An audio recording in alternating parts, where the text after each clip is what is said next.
legend like Will. Big rings like Will. Suddenly, Will was everywhere. I score at Will. I'm a legend like Will.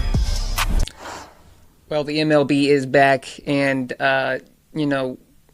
at a time where we thought we may not get baseball, I was thinking we may be leaning towards 40 games, maybe none at all. It turns out we may get 60. Now, we are dealing with this pandemic, and so as of right now, it stands July 1st. They'll start, training and everything like that. July 24th, I believe, we may see some more action.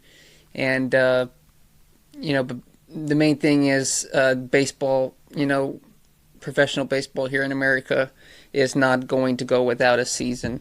At least we're going to try to have one.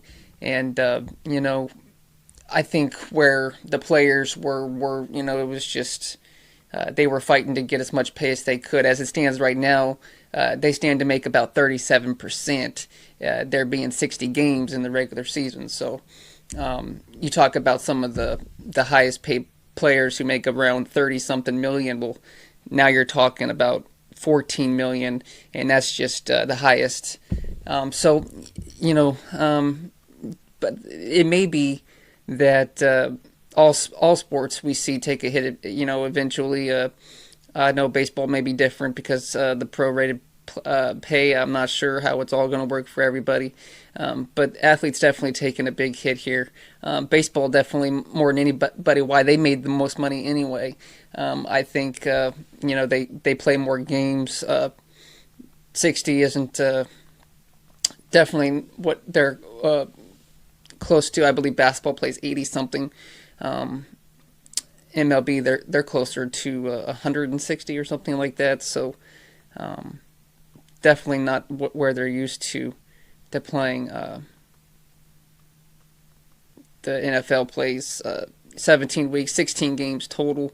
I know they've talked about upping their schedules here before, but really everyone, due to the pandemic, probably looking at a smaller season, if any.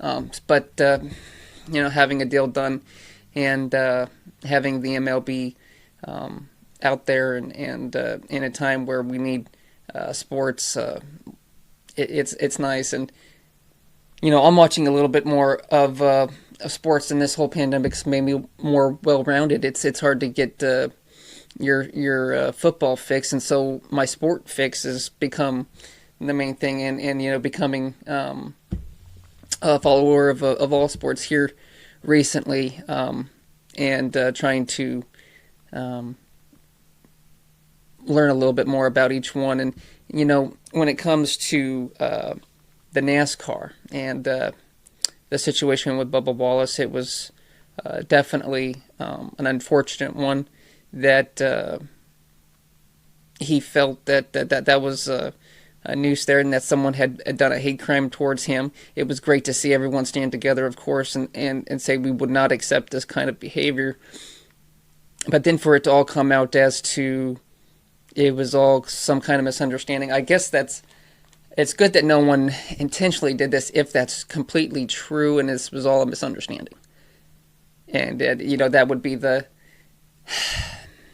definitely the best scenario, I guess. Down deep in my heart, I feel there's something more at play there, but possibly not. And so what we do have here, though, is the bad doesn't weigh out the good. It doesn't take away from what good there still was, no matter how this was done. I do find myself more or less believing the fact that the rope was there in 2019. We have evidence of that. And so how could you say definitely that Bubba Wallace intentionally did this? I definitely don't think he did.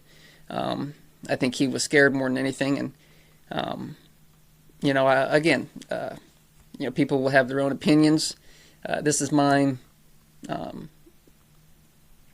I feel for the whole sport of NASCAR right now, because it's definitely been a flop-sided sport as far as nationality and race, and this whole thing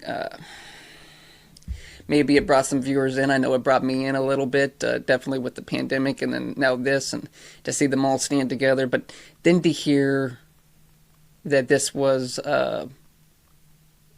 just a regular rope that was tied in that fashion, I don't completely understand how he was given that tall.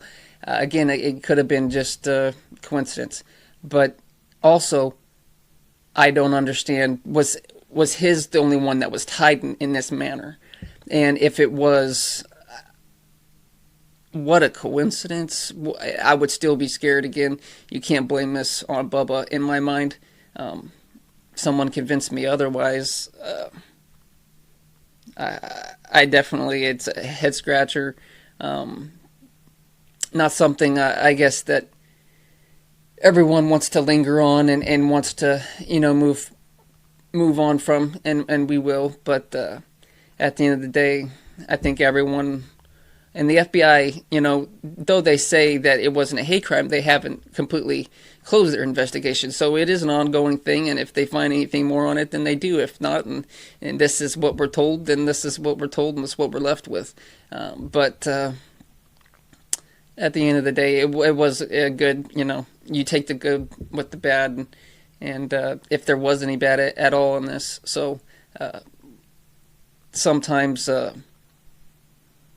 you just got to look at the whole picture of what you got, and as far as what I can see, those were racers out there. I like the announcer. These are racers out here. Today you don't see color. You see not red or white or blue or black or white. What you see are racers, and they stood together as a family and united, and just in complete friendship for their brother, and standing with him, and just the lack of that from, I believe, one of the professional, I forget exactly who the name was, but one of the sons of a professional racer from before, the lack of respect that he had, and said something to the lines of he should have been dragged around by the car with the rope like that. It's that kind of behavior I fail to understand. I know his own parents said, we don't want to affiliate, we don't have any affiliation with that kind of behavior or feeling or remarks, and we don't stand by what our son feels and says in that matter. But again, I am not a NASCAR follower. I'm not a baseball follower. These are my opinions on how the sports are affecting me at this time, and I'll continue to follow both of them a little bit heavier, all sports really, during this time, and though it's not about race, it is about equality and what's right and what's wrong, and you can't help but to hang on to every word as it comes out of the truth. And as people, we hate to be tugged around, yanked around if we don't have to be, and we like to get to the bottom of things and be right. And at the end of the day, though, you take what you see as good, and what's right from wrong, and at the end of the day, we all want what's good here for sports, for the athletes, and for the viewers, and that's all I really gotta say about that.